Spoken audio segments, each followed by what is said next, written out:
sa morning, ito nga, minus 647 nga tayo for today's video kasi nga bumili ako ng 4 na mouse ng A4 Tech. Ito nga talaga ang recommended sa lahat ng com shop. Kung nga masira itong mouse na to, kailangan mo muna maka 5 million click. Ewan ko lang talaga kung maka 5 million click pa yung mga bata rito ha. Pag pinukbok nga lang nila ito ng malakas talaga yung parang masisira, doon lang ito masisira. Heavy duty kaya itong A4 Tech na mouse na to, talaga ito talagang ginagamit sa mga com shop, sa mga office, kasi hindi siya basta-basta nasisira. At dinala ko na nga ito sa com shop para palitan yung mga sirang mouse. At ito nga yung isa, buti na lang wala naglalaro kaya pinalitan ko na kaagad. At tuwan-tuwa nga rito si Kuya Simon at kasama niya si Mona naglalaro ng Roblox. At dito nga yung dalawa, nilagay ko na kaagad para hindi ako malito pag nagpalit na ako ng mouse. So apat. A4 Tech, yung unang-una. At mapapa-ice cream yummy ka na lang talaga kapag nasira ulit. At ito nga, pinalitan ko na nga isang mouse at napasayo na lang ako kasi bago na at smooth na smooth. At tinanggal ko na nga rito yung lumang mouse at papalitan ko na ng bagong mouse, yung A4 Tech. Napakaangas naman talaga. At sa mga minamahal kong player dyan, huwag nyo kagad sirain to kasi wala pa tayo pang abono kasi di pa tayo nakaka-ROI. Diyos ko po!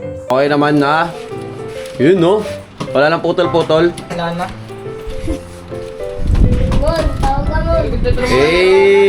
Ewan ko ba sa mga bata rito, gigil na gigil kapag naglalaro talaga ng computer. Lalo na paglaro nila Roblox, kapag natatalo, nakahampas sila yung mouse tapos biglang kiklik ng malakas yung left click saka right click. Agoy! Pag naririnig ko yun talaga, napapangiwi na lang ako. Hindi ko sila masita kasi nga nadadala sila ng emotion nila kapag naglalaro.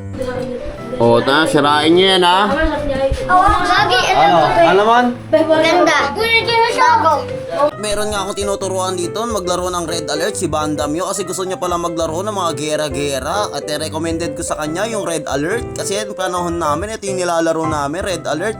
Yung Battle Rims nga lang, hindi ko ma-download, hindi ko alam kung bakit hindi ko ma-download. At binibilisan ko na nga yung kilos ko rito kasi napupuno na yung com shop at maglalaro na yung mga batang makukulit. Ang gigigil na sila pindutin yung bagong mouse. Ewan ko lang talaga kung masira niya pa yan. A4 Tech yan ha. Kaya nagpalit din ako ng mouse kasi magpapa-tournament ako rito ng Crossfire para wala silang reason kapag natalo sila sa game. At hindi naman malag dito at mataas yung FPS nila at smooth na smooth kapag naglalaro ng Crossfire. At tinabi ko na nga yung mga lumang mouse. Tanging panalangin ko lang sana ganito karami lagi ang naglalaro para laging paldo. Ang gantong business na PC net minsan talaga matumal kasi nga nauubusan ng pera ang mga bata. At dapat din talaga meron kang solusyon kung paano mo sila palalaruin.